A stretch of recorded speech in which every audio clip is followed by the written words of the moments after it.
గజం కేవలం 13,500 రూపాయలకి హైదరాబాద్ కి చేరువలో మీ సొంతింటి కలను నిజం చేసుకోండి శ్రీవాసవి ప్రాజెక్ట్స్ తో. వివరాలకు ఈ నెంబర్లకు కాల్ చేయండి. 148 లక్షల కోట్ల రూపాయల ఈక్విటీ ఇన్వెస్ట్మెంట్స్ ద్వారా కూడా వెల్త్ క్రియేషన్ అయిందంట. మరి ఇప్పుడు ఏం చెప్తారు దీనికి మీరు?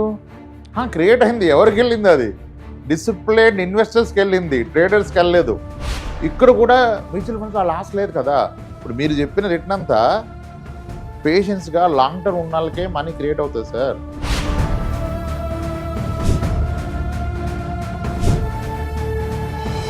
అంటే ఇప్పుడు ఈక్విటీలో కూడా లాంగ్ టర్మ్ అని చెప్తుంటారు కదా. ఒక 10 ఇయర్స్ నుండి ఒక 15 ఇయర్స్ నుండి చెప్తారు కదా. మరి ఇప్పుడు ఆ లెక్కన మరి అక్కడేం చెప్పొచ్చు అంటారు? ఇప్పుడు లాస్ట్ 1 ఇయర్ ఈక్విటీలో ఉన్నతనే ఆయన పోర్ట్ఫోలియో బిల్డ్ చేసుకుంటే -20లో ఉన్నాడు. మ్యూచువల్ ఫండ్లో -20 లేరు కదా, ఎవరు -4 ఉన్నారు కదా. ఇప్పుడు అప్ ట్రెండ్లో క్యాప్చర్ చేయడం కన్నా డౌన్ ట్రెండ్లో ప్రొటెక్ట్ చేయడం వల్ల వెల్త్ బిల్డ్ అవుతుంది.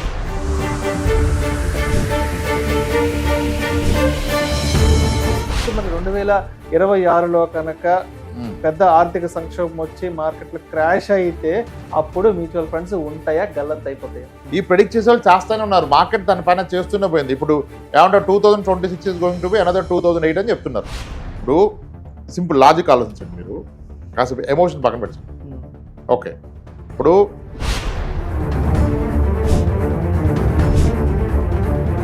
లెటర్ సార్, ఇప్పుడు నా పర్సనల్ మనీ ఒక 5 crores ఉందనుకోండి మ్యూచువల్ ఫండ్స్లో. రేపు మార్కెట్ క్రాష్ అయ్యి 4 కోట్లు అయితే నా లైఫ్కి ఏమైనా తేడా వస్తుందా? మీరు అమౌంటే పెట్టకుండా పడద్దని ఎందుకు ఆలోచిస్తున్నారు? మీరు ఒక డీసెంట్ అమౌంట్ పెడితే పడ్డా మీకు సొల్యూషన్ ఉంది, కానీ అదే అమౌంట్ ఇక్కడ పెట్టకుండా అక్కడ పెడితే సొల్యూషనే లేదు, మీకు బ్రతుకులేదు.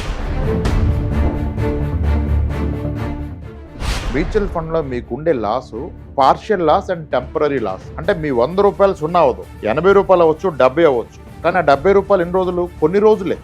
It's a temporary loss. డబ్బుని మీరు పెంచకపోయినా పర్లేదు, తక్కువ చూసుకోవాలి. అలా అని చెప్పి మీరు లాకర్లో పెడితే డబ్బు 500 నోట్ 500 ఉంటుంది, కానీ దాని పర్చేజ్ పవర్ అది తగ్గిపోతుంది, అది మర్చిపోతున్నారు. ఇక్కడ ఉంటేనే మీరు ఇన్ఫ్లేషన్ బీట్ చేస్తారు.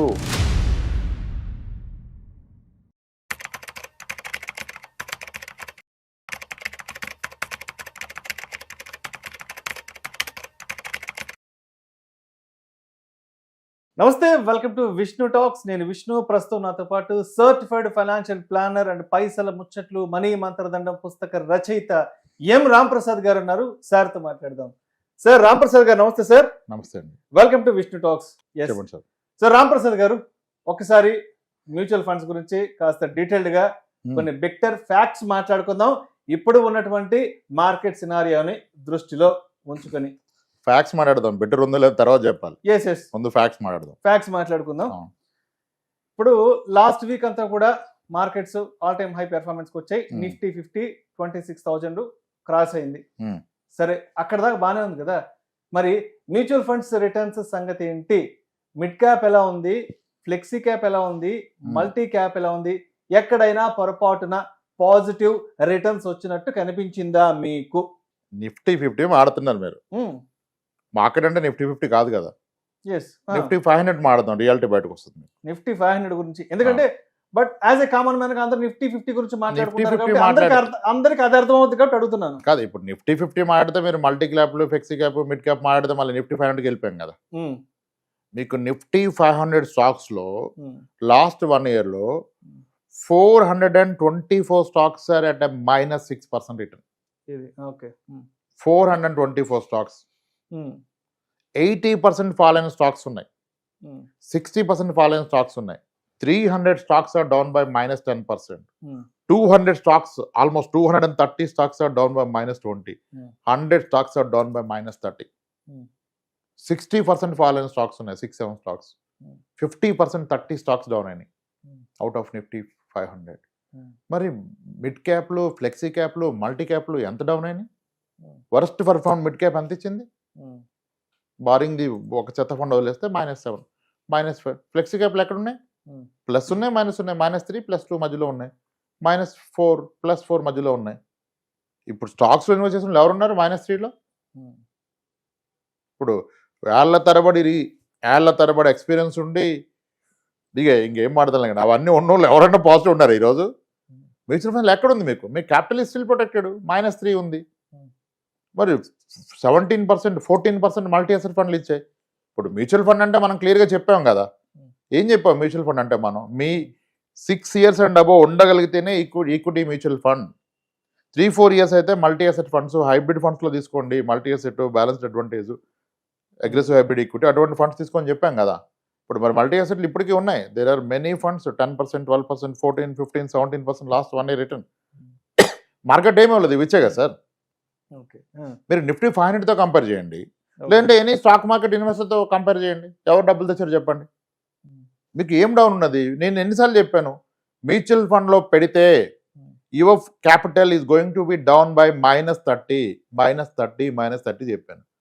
ఇప్పుడు ఎందుకంటే -30 అవలా, బట్ మెనీ స్టాక్స్ 100 స్టాక్స్ పోయినాయి -30 అవుట్ ఆఫ్ ది నిఫ్టీ 500లో. సరే, మీరు ఇప్పుడు ఇన్ని చెప్తున్నారు కదా. నిన్ననే ఒక ఆర్టికల్ వచ్చింది, మోతీలాల్ ఓస్వాల్ వాళ్ళు ఒక ఆర్టికల్ ఇచ్చారు. లాస్ట్ 5 years లో ఇండియన్ ఈక్విటీ మార్కెట్స్ ద్వారా ఎంత వెల్త్ క్రియేషన్ అయింది అన్న దాని గురించి చెప్తే, 148 లక్షల కోట్ల రూపాయల ఈక్విటీ ఇన్వెస్ట్మెంట్స్ ద్వారా కూడా వెల్త్ క్రియేషన్ అయిందంట. మరి ఇప్పుడు ఏం చెప్తారు దీనికి మీరు? క్రియేట్ అయింది, ఎవరికి వెళ్ళింది? అది డిసిప్లిన్ ఇన్వెస్టర్స్కి వెళ్ళింది, ట్రేడర్స్కి వెళ్ళలేదు. మ్యూచువల్ ఫండ్స్ క్యాప్చర్ చేస్తే ఎట్ ది ఎండ్ ఆ డేటా లేదు. అట్ ది ఎండ్ ఇదంతా ఇప్పుడు ఇంత వాలటైల్ మార్కెట్లో 15 months or 18 monthsలో నిఫ్టీ 500లో 420 stocks are down by -6, 300 stocks are down by -10, 200 are by -20, 100 are by -30. ఇక్కడ కూడా మ్యూచువల్ ఫండ్స్లో లాస్ లేదు కదా. ఇప్పుడు మీరు చెప్పిన రిటర్న్ అంతా పేషెన్స్గా లాంగ్ టర్మ్ ఉన్న వాళ్ళకే మనీ క్రియేట్ అవుతుంది సార్. అది మ్యూచువల్ ఫండ్స్ కానివ్వండి, ఈక్విటీ మార్కెట్స్ కానివ్వండి. ఈక్విటీ ఈజ్ నాట్ అంత ఈజీ టాస్క్ కాదు, అది చెప్పుకున్నంత ఈజీ టాస్క్ కాదు కదా. అంటే ఇప్పుడు ఈక్విటీలో కూడా లాంగ్ టర్మ్ అని చెప్తుంటారు కదా. ఒక 10 years నుండి, ఒక 15 years నుండి చెప్తారు కదా. మరి ఇప్పుడు ఆ లెక్కన మరి అక్కడ ఏం చెప్పొచ్చు అంటారు? ఇప్పుడు లాస్ట్ 1 year ఈక్విటీలో ఉన్నతనే ఆయన పోర్ట్ఫోలియో బిల్డ్ చేసుకుంటే -20లో ఉన్నాడు. మ్యూచువల్ ఫండ్లో -20 లేరు కదా, ఎవరు -4 ఉన్నారు కదా. ఇప్పుడు అప్ ట్రెండ్లో క్యాప్చర్ చేయడం కన్నా డౌన్ ట్రెండ్లో ప్రొటెక్ట్ చేయడం వల్ల వెల్త్ బిల్డ్ అవుద్ది. అది ఒక ఇండివిజువల్కి అవ్వదు, ఒక ఫండ్ హౌస్కి అవుతుంది, ఒక ఫండ్ మీద అవుతుంది. ఎందుకంటే దేర్ ఆర్ రెగ్యులేటరీ ఉన్నాడు, డిసిప్లిన్ ఉండాలి. You can't put just like నువ్వు అనుకున్నట్టుగా మనీ పెట్టలేవు బీయింగ్ ఎ ఫండ్ మేనేజర్. ఈ సెక్టర్లో ఇంత అలొకేషన్ అంటే అంత అలొకేషన్, ఒక సింగిల్ స్టాక్ అలొకేషన్ ఇంతే. You can't go beyond that. అక్కడ ఆయన కూడా హ్యూమనే, ఫ్రీ హ్యాండ్ ఇస్తే ఇలాగే అయిపోద్ది. ఆ డిసిప్లిన్ ఉండటం వలన దే ఏబుల్ టు మేక్ ఆ రిటర్న్స్, మీ క్యాపిటల్ ప్రొటెక్ట్ చేస్తున్నారు. మీకు స్టాక్ ఇండియన్ ఎనీ ఈక్విటీలో రిటర్న్ రావాలంటే టైమింగ్ ది మార్కెట్ రిటర్న్ ఇవ్వదు. The time spend in the market is going to give return. కానీ ఏమవుతుంది, మార్కెట్ పడుతున్నప్పుడు you start timing the market, moving from here to their. ఈ stock పడిపోయింది, ఈ stock ఇప్పుడు అంతా ఫోమోలో కొన్న స్టాక్స్ అన్ని ఇప్పుడు అలా కొన్న స్టాక్స్లో 80% పడ్డ స్టాక్స్ కూడా ఉన్నాయి.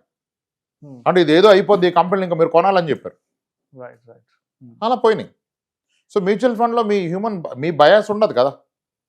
సరే, ఇప్పుడు నెక్స్ట్ 2026కి సంబంధించి రీసెంట్గా రిచ్ డాడ్ పూర్ డాడ్ పుస్తక ఆథర్ ఉన్నాడు కదా, రాబర్ట్ కియోస్కి కదా. ఆయన ఈ మధ్య సోషల్ మీడియాలో చాలా ఆర్టికల్స్ రిలీజ్ చేస్తా ఉన్నారు. 2026లో మార్కెట్లు క్రాష్ కాబోతున్నాయి, మీ ఇన్వెస్ట్మెంట్స్ అంతా కూడా అతలాకుతలం కాబోతున్నాయి అంటూ చెప్తున్నాడు. All kinds of investment, all asset classes. మీరు ఎప్పుడు కూడా మ్యూచువల్ ఫండ్స్ గురించి మాట్లాడుతుంటారు, మ్యూచువల్ ఫండ్స్ ని పెద్ద ఎత్తున ప్రమోట్ చేస్తుంటారు, because this is the best investment class అంటూ కూడా చెప్తుంటారు. సో ఇప్పుడు మరి ఆయన చెప్పినట్టు మరి 2026లో కనుక పెద్ద ఆర్థిక సంక్షోభం వచ్చి మార్కెట్లు క్రాష్ అయితే అప్పుడు మ్యూచువల్ ఫండ్స్ ఉంటాయా, గల్లంత అయిపోతాయా? ఇదే రాబర్ట్ కియోసాకి 10 years ఇదే మాట చెప్తున్నాడు. 2022 క్రాష్ అని అందరూ ప్రెడిక్ట్ చేశారు, ఏమైంది? ఇప్పుడు మీరు నేను వీడియో స్టార్ట్ చేసి 5 years అయి ఉండొచ్చు, ఆల్మోస్ట్ 5 years అయిపోయింది. 5 yearsలో ఇటువంటి టాపిక్ మనకు 3 సార్లు కొట్టాం. యుద్ధం మొదలని ఒకసారి కొట్టాం. 2 years బ్యాక్ ఎప్పుడు పడితే మీరు ఇట్లాగే అడిగారు, మళ్ళీ మ్యూచువల్ ఫండ్స్ గల్లంత పడాయని అడిగారు. అప్పుడు కూడా మనం డిస్కస్ చేశాం కదా. ఈ ప్రెడిక్ట్ చేసే వాళ్ళు చేస్తూనే ఉన్నారు, మార్కెట్ తన పైన చేస్తూనే పోయింది. ఇప్పుడు ఏమంటారు, 2026 is going to be another 2008 అని చెప్తున్నారు. ఎవడు మార్కెట్ని ప్రెడిక్ట్ చేయలేం. సరే, మార్కెటే పడ్డది అనుకోండి, 2026 is going to be crash. Crash అవ్వడానికి కారణాలు ఏంటి, ఏముంటుంది రీజను? గ్లోబల్ గా పెద్ద పెద్ద Russian. వార్స్ లేదంటే ట్రంప్ వైపు నుంచి రోజుకొక అనౌన్స్మెంట్లని అంతే కదా.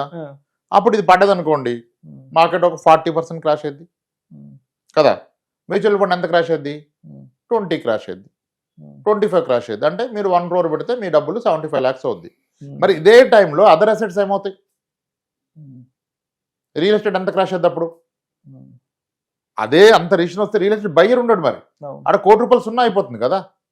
ఇక్కడ అట్లీస్ట్ మీరు ₹1 75 లక్షలు 80 లక్షలు ఉంది కదా. ఇప్పుడు సింపుల్ లాజిక్ ఆలోచించండి, మీరు కాసేపు ఎమోషన్ పక్కన పెట్టండి. ఓకే, ఇప్పుడు మ్యూచువల్ ఫండ్లో 1 crore పెట్టా, ఒక వ్యక్తి 1 crore పెట్టాడు, ఇంకో వ్యక్తి 1 crore పెట్టి అపార్ట్మెంట్ ఫ్లాట్ ఎక్స్ట్రా కొనుక్కున్నాడు, ఉన్నది కాకుండా రెండోది కొన్నాడు, లేదా ఒక ప్లాట్ కొన్నాడు, ఒక ఇండిపెండెంట్ హౌస్ కొన్నాడు. ఈయనేమో రాంప్రసాద్ మాటలు విని 1 crore మ్యూచువల్ ఫండ్లో పెట్టాడు. రేపు రిజిస్ట్రేషన్ వచ్చింది something like 2008. Actually what has happen in 2008 I will tell you. 2008లో మనకి ప్రగతి నగర్, కుకట్పల్లి, నిజాంపేటలో డబుల్ బెడ్రూమ్ ఫ్లాట్ 13 లక్షలకు వచ్చింది. 12, 13, 14 లక్షల్లో మంచి ఫ్లాట్లు వచ్చాయి. 17-18 years బ్యాక్. బ్యాంకర్స్ కూడా 90% ఫండింగ్ ఇవ్వడం స్టార్ట్ చేశారు. 90% లోన్ అంటే ₹1,00,000, ₹1,50,000 చేతిలో ఉంటే ఇల్లు కొనేశారు. లీడ్ బ్యాంకర్ ఐసిఐసిఐ, వాళ్ళు ఎక్కువ ఇచ్చేవాళ్ళు బ్యానర్లు కట్టి. వెంచర్ స్టార్ట్ గానే బ్యాన్ ఉండేది అక్కడ ఐసిఐసిఐ బ్యాంక్ది, హోమ్ లోన్ ఇస్తామని. అందరు తీసుకున్నారు. తీసుకున్నాక మీరు అన్న రిజిస్ట్రేషన్ వచ్చేసింది. వస్తే ఏమైందంటే 14 లక్షల ఫ్లాట్ కాస్త 10 లక్షలు 11 లక్షలు అయిపోయింది. అప్పుడు ఈ ఇల్లు కొన్నతను చూసుకుంటే ఇతను లోన్ అవుట్ స్టాండింగ్ 12 లక్షలు ఉంది, కానీ ప్రాపర్టీ వాల్యూ 16 లక్షలు 11 లక్షలు ఉంది. అప్పుడు ఆయన ఏం చేస్తాడు? లోన్ ఎగ్గొట్టేశాడు. ఎందుకంటే నా ప్రాపర్టీ వాల్యూ లేదు, నేను అప్పు ఎక్కువ ఉంది, ఎందుకు కడతానని వదిలేసాడు. సో ప్రాపర్టీ వాల్యూ కూడా అప్పు ఎక్కువ ఉంది, అంత కరెక్షన్ వచ్చింది. అప్పుడు వీళ్ళు కట్టడం మానేశారు. పెద్ద గోల్ అయిపోయింది. అప్పుడు ఐసిఐసిఐ బ్యాంక్ క్లోజ్ అయిద్దని చెప్పారు. ఖైరతాబాద్ లో ఉండేది ICICI main ATM, RG mansion అయింది, అయింది. అక్కడ ఏటీఎం దగ్గర ఒక 2 కిలోమీటర్ల క్యూ. ఆ రోజు నా సాలరీ 6,600. నేను కూడా వెళ్ళి క్యూ, నా డబ్బులు ఎక్కడ ఐసిఐసిఐ తీసుకొని మోసం చేస్తుందని అని చెప్పేసి మొత్తం డబ్బులు లాగేసాం. సో ఇప్పుడు రెసిషన్ వస్తే అక్కడ ఏమైంది రియల్ ఎస్టేట్ పరిస్థితి? బిల్డర్ పారిపోయాడు, లోన్ తీసుకున్నాడు పారిపోయాడు, బ్యాంకర్ బుక్ అయిపోయాడు. ఇప్పుడు మళ్ళీ వస్తే అదే జరుగుతుంది కదా. అంటే నీ రియల్ ఎస్టేట్ ఎక్కడికి వెళ్ళిపోద్ది? There is no buyer for you. But at least mutual fund buyer ఉంటాడు. సరే, నా ప్రాపర్టీ పడిపోయినా ఓకే, నాకు సెకండ్ ప్రాపర్టీ ఉంది, ₹1,00,00,000 కాస్త 60 లక్షలు అయింది, రేషన్లో నా జాబ్ పోయింది, ఇప్పుడు నాకు తినడానికి డబ్బులు కావాలి కదా. రేషన్ వస్తే ఫుడ్ అయితే ఖర్చు ఆగదు కదా. నా ప్రాపర్టీ మీద లోన్ తీసుకోవాలంటే నాకు పే స్లిప్ లేకపోతే లోన్ ఎవడెవడు? మ్యూచువల్ ఫండ్ మీద లోన్ వస్తుంది. నా దగ్గర 9.99% నేను మ్యూచువల్ ఫండ్ కనిష్ట లోన్ ఇస్తా. 9.99% without pay slip, without CIBIL score. ఇక్కడ ఒకటి పడ్డా మీరు దాన్ని ఎన్కరేజ్ చేసుకోవాల్సిన అవసరం లేదు. దానికి ఎగ్నెస్ట్గా లోన్ తీసుకోవచ్చు without income proof, without CIBIL proof. అది అవ్వదు కదా. అయినా మీరు ఇప్పుడు ఇన్ని మాటలు నేను చెప్పినా ఎవరైనా అతని ఆస్తి ఒక 3 కోట్లు ఉంటే మ్యూచువల్ ఫండ్లో ₹1,00,00,000 పెడతారా? పెట్టడు. నీకున్నదంతా ఆల్రెడీ అక్కడ ఉంది కదా. దాంట్లో ఒక 10-20% పెట్టడానికి ఇన్ని ప్రశ్నలు ఎందుకు? ఇంత కంటెంట్, ఈ డేటా అవైలబిలిటీయే హెడ్ఏక్ చేస్తుంది. మొన్న కూడా క్లయింట్ సార్ పడద్దని నేను మొత్తం తీసేసాను సార్ అన్నాడు. ఆయన 1,80,00,000 తీసాడు ఆయన మ్యూచువల్ ఫండ్ నుంచి. ఎక్సలెంట్ సార్, మీరు చాలా గ్రేట్ అని చెప్పి ఇంకేం చెప్తాం మనం. ఆయన ఎక్కడ పెట్టాడు? తీసుకెళ్ళి బ్యాంక్లో పెట్టుకున్నాడు. ఎంత వస్తుంది? ఇప్పుడు డబ్బుని మీరు పెంచకపోయినా పర్లేదు, తక్కువ చూసుకోవాలి. అలా అని చెప్పి మీరు లాకర్లో పెడితే డబ్బు 500 నోట్ 500 ఉంటుంది, కానీ దాని పర్చేజ్ పవర్ అది తగ్గిపోతుంది. అది మర్చిపోతున్నారు. ఇక్కడ ఉంటేనే మీరు ఇన్ఫ్లేషన్ బీట్ చేస్తారు కదా. ఇప్పుడు భయపడి వెళ్ళిపోయారు. ఒక ఆయన మొన్న మాటల్లో చెప్పారు, నాకు అర్థమైపోయింది, నాకు తెలుసు సార్ అంటే, అదే సార్ తీసాను సార్, మళ్ళీ మనం మార్కెట్ బాగున్నట్టు పెడదాం సార్ అంటే, మార్కెట్ ఎప్పుడు బాగుంటుంది నాకు తెలుసు సార్ అని చెప్పారు. ఎవరికి తెలుసు? అదే మార్కెట్ బాగుంటుందని, గోల్డ్ సిల్వర్ ర్యాలీ ఉంటుంది, ఈక్విటీ ఉంటుందంటే నాకు ఉన్నాయన్నీ ఊడ్చేసి దాంట్లో పెట్టుకున్నాను కదా లాస్ట్ 2 years కదా. ఈ చెప్పేవాళ్ళు చెప్తానే ఉంటారు, అందరు చెప్తారు. 2022లో ఫండ్ మేనేజర్లు కూడా చెప్పారు, చాలా కాషియస్గా ఉండండి, కేర్ఫుల్గా హ్యాండిల్ చేయండి క్లయింట్స్ని, 1 year టఫ్ ఉంటుంది అన్నారు. ఎక్కడుంది? సో ఇక్కడ స్టాక్ మార్కెట్లో అందరు స్టూడెంట్సే సార్, డిక్టేట్ చేయలేము మనం. సో టైం స్పెండ్ ఎంత లాంగ్ టర్మ్ ఉంటే అంత బెటర్ రిటర్న్ వస్తుంది. ఇటువంటి బ్యాడ్ ఫేజ్లు వస్తాయి, అంతేగాని క్రాష్ అని ఆయన ఎవరు చెప్పడానికి. చాలామంది చెప్తారు, ఏముంది ఏదో ఒకటి చెప్పాలి కానీ చెప్తున్నారు. అంత ఈజీ కాదు. చాలాసార్లు ప్రెడిక్షన్స్ రాంగ్ వెళ్ళి అది రైట్ అయితే కూడా పోయేదేముంది. ఇప్పుడు లెటర్స్ సార్ ఇప్పుడు నా పర్సనల్ మనీ ఒక 5 crores ఉంది అనుకోండి మ్యూచువల్ ఫండ్స్లో. రేపు మార్కెట్ క్రాష్ అయ్యి 4 కోట్లు అయితే నా లైఫ్కి ఏమైనా తేడా వస్తుందా? పెరిగి 6 కోట్లు అయితే ఏమైనా తేడా వస్తుందా? ఆన్లైన్ నీటి నా లైవ్లీహుడ్కి 1,00,000 పర్ మంతే కదా. అది ఎప్పుడైనా తీసుకోవచ్చు కదా ఎంతున్నా. How does it matter? మీరు అమౌంటే పెట్టకుండా పడద్దని ఎందుకు ఆలోచిస్తున్నారు? మీరు ఒక డీసెంట్ అమౌంట్ పెడితే పడ్డా మీకు సొల్యూషన్ ఉంది. కానీ అదే అమౌంట్ ఇక్కడ పెట్టకుండా అక్కడ పెడితే సొల్యూషన్ లేదు, మీకు బ్రతుకులేదు, ఆ రోజు తిండి లేదు మీకు. సో ఆ పాయింట్ మర్చిపోయి మార్కెట్ని ఎందుకు రీసెర్చ్, మనం మార్కెట్ రీసెర్చ్ చేయలేమనే మనం ఒక ఫండ్ మేనేజర్కి ఇచ్చాం. మళ్ళీ ఇంకెందుకు మార్కెట్ రీసెర్చ్? అనలిస్టులు ఇప్పుడు ఆయన ఎవరో ప్రెడిక్ట్ చేస్తారు పడుద్దని, వీళ్ళంతా ఉన్నారు, కొన్ని బ్యాచ్లు ఉన్నారు, అంటే చాలా పెద్దవాళ్ళే, అలా చేస్తూ పోతారు. ఇంకొకసారి చేసినాక దాన్నే కంటిన్యూ చేసుకుంటే ఇయర్ కాకపోతే నెక్స్ట్ ఇయర్ కాకపోతే నెక్స్ట్ పడుతుంది. పడదని ఎవరన్నారు? 26 మిస్ అయితే 27 లేకపోతే 29, 30, 31 ఎప్పుడోసారి పడుతుంది కానీ లెగుస్తుందిగా, పడిపోదు కదా. దట్స్ వాట్ నేను చెప్పదలుచుకుంది ఏంటంటే, రిస్క్ మ్యూచువల్ ఫండ్లో రిస్క్ లేదు, ఓన్లీ వాలటైలిటీ ఉంటుంది. రిస్క్ అంటే ఏంటి? పోతే రాకపోతే అది రిస్క్. ఇప్పుడు కబ్జా అయితే రిస్క్, ఫ్రాడ్ అయితే రిస్క్, డబుల్ రిజిస్ట్రేషన్ అయితే రిస్క్, నువ్వు కొన్న గోల్డ్ గిల్ట్ అయితే రిస్క్. కానీ మ్యూచువల్ ఫండ్లో ఏముంటుంది? మ్యూచువల్ ఫండ్లో రిస్క్ ఉండదు, వాలటైలిటీ ఉంటుంది. What is volatility? మ్యూచువల్ ఫండ్లో మీకు ఉండే loss partial loss and temporary loss. అంటే మీ 100 రూపాయలు సున్నా అవ్వదు, 80 రూపాయలు అవ్వచ్చు, 70 అవ్వచ్చు. కానీ ఆ 70 రూపాయలు ఎన్ని రోజులు? కొన్ని రోజులే. It's a temporary loss. కొద్ది కాలంలో మళ్ళీ రికవరీ వెనక్కి వస్తుంది. కానీ వేరే దగ్గర లాస్ అయితే లాసే కదా. ఇప్పుడు నా ఫ్రెండ్ డబ్బులు ఇచ్చి ఎగ్గొట్టింటే ఎగ్గొట్టి ఇంకంతే, అది రాదు, అది లాస్. ఇక్కడ మ్యూచువల్ ఫండ్లో డబ్బు పోయిందంటే డబ్బు పోలే, డబ్బు తగ్గింది, మళ్ళీ పెరుగుతుంది. దానికి మీరు టైం ఇవ్వాలి. Okay, that's it. సో ఏదైనా సరే మార్కెట్ పడ్డప్పుడు ప్యానిక్ అయిపోకుండా, రిడెంప్షన్లు కొట్టకుండా మనం కొంత సమయాన్ని మాత్రం తప్పకుండా వెచ్చించాలి అంటారు. అంతే. మీరు ఎంట్రీ ఎగ్జిట్ తీసుకుంటే యూ లూజ్. ఎంట్రీ ఎగ్జిట్ తీసుకుంటే ఎగ్జాక్ట్లీ. సో ఇక్కడ స్పెక్యులేషన్ అడగకూడదు, స్పెక్యులేట్ చేయకూడదు ప్రోడక్ట్ని. ఇప్పుడు మీరు ఒక ఫండ్ పెట్టారు, ఒక ఫ్లెక్సీ క్యాప్ ఫండ్ పెట్టారు, ఒక మిడ్ క్యాప్ ఫండ్ పెట్టారు. For you it is a fund. కానీ ఫండ్ మేనేజర్కి that is a bunch of stocks. ఒక 60 స్టాక్స్, 70 స్టాక్స్, డిఫరెంట్ సెక్టార్స్. అదే టైంలో మారుస్తుంటాడు, మీరు మార్చట్లేదు కదా. ఆయన స్టాక్స్ మారుస్తున్నాడు, వాటి వెయిటేజ్ మారుస్తున్నాడు. ఇంక ప్రాబ్లం అక్కడిది. చర్న్ అవుతుంది అంటే ఫండ్ లెవెల్ చర్న్ అవుతుంది. ఆ చర్న్కి మీరు short term, long term gains కట్టట్లా, ఫండ్ మేనేజర్ కూడా కట్టడు. That's a big gain out of through mutual fund. అదే మీరు స్టాక్స్ పెడితే మీరు అమ్మినా కొన్నా ఈ ట్యాక్స్ అన్ని కట్టాలి, బ్రోకరేజ్ కట్టాలి. ఇక్కడ ఏం కట్టట్లేదు. మీరు పెట్టింది 1000 రూపాయలు, 5000 రూపాయలు పెట్టారు లంసం. 5000కి 60 స్టాక్స్, 60 స్టాక్ని ఆయన 2 సార్లు చర్న్ చేసాడు. ఎవ్రీ మంత్ వెయిటేజ్ చర్న్ చేస్తున్నాడు అట్ నో కాస్ట్ ఆర్ లో కాస్ట్.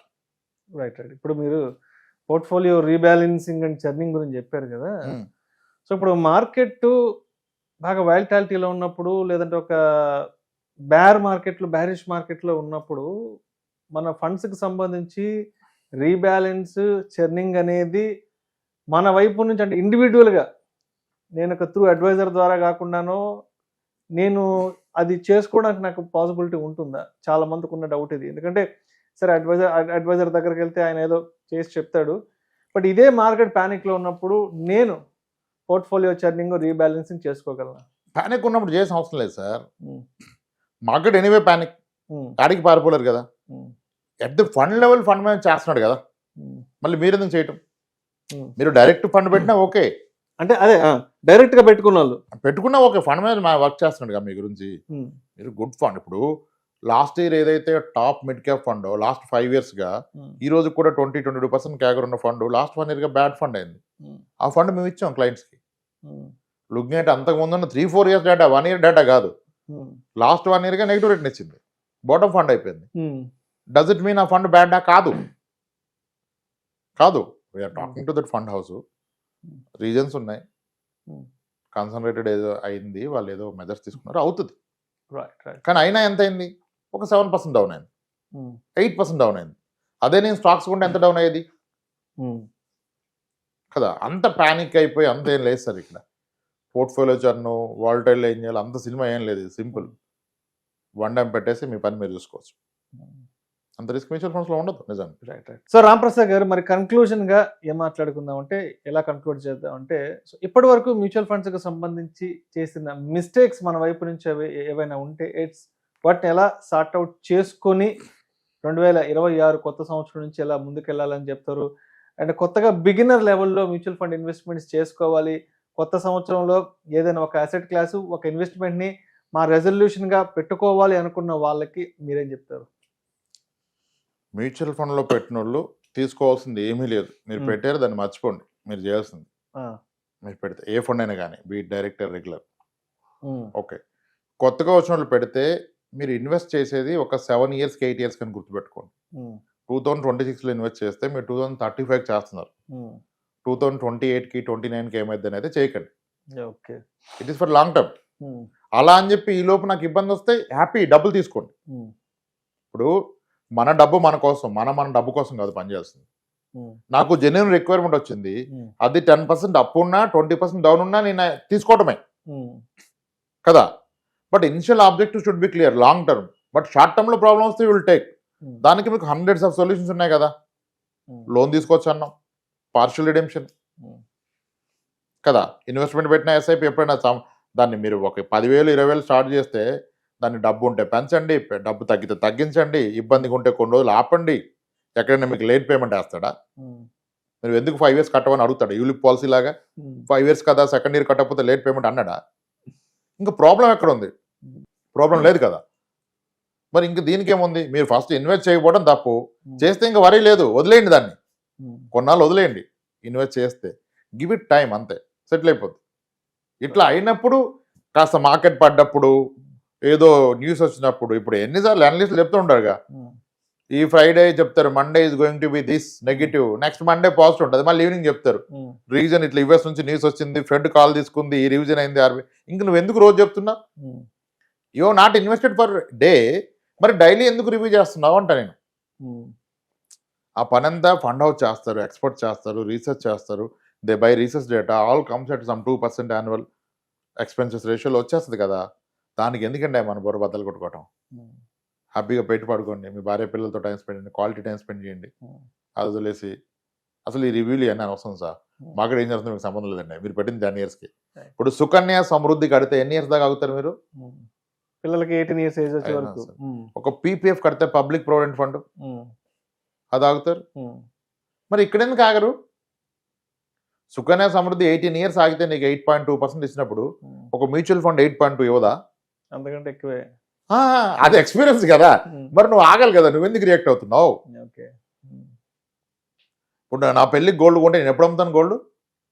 ఏదైనా అవసరం వచ్చినప్పుడు తప్పనిసరి అయితే, తప్పనిసరి ఎమర్జెన్సీ సిచ్యువేషన్స్ లో. మరి దీన్ని ఎందుకు నువ్వు కొంటే రేపు చూస్తున్నావు? ఇల్లు కొంటే ఎప్పుడు అమ్ముతున్నావు? స్థలం కొంటే ఎప్పుడు అమ్ముతున్నావు? అంటే ఎందుకు హై ఎక్స్పెక్టేషన్స్ ఉంటాయి దీని గురించి? అంటే ఇప్పుడు గోల్డ్ పడుతుందా లేదా అన్నదే అక్కడ ఎలా ఉంటుందంటే, అంటే గోల్డ్ పరిమాణం మన చేతిలో ఉంది కదా అన్నట్టుగా ఆలోచిస్తారు. రియల్ ఎస్టేట్ గురించి ఆలోచించరు. బట్ ఒక ఈక్విటీ మ్యూచువల్ లైట్ ఒక మ్యూచువల్ ఫండ్స్ మార్కెట్స్ విషయానికి వచ్చి ఇక్కడ హై ఎక్స్పెక్టేషన్, దీని మీద హై కాన్సన్ట్రేషన్ ఎక్కువ ఉంటుంది దీని మీద.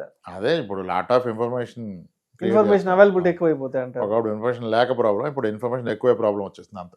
Thank you sir, thank you so much Ramprasad గారు.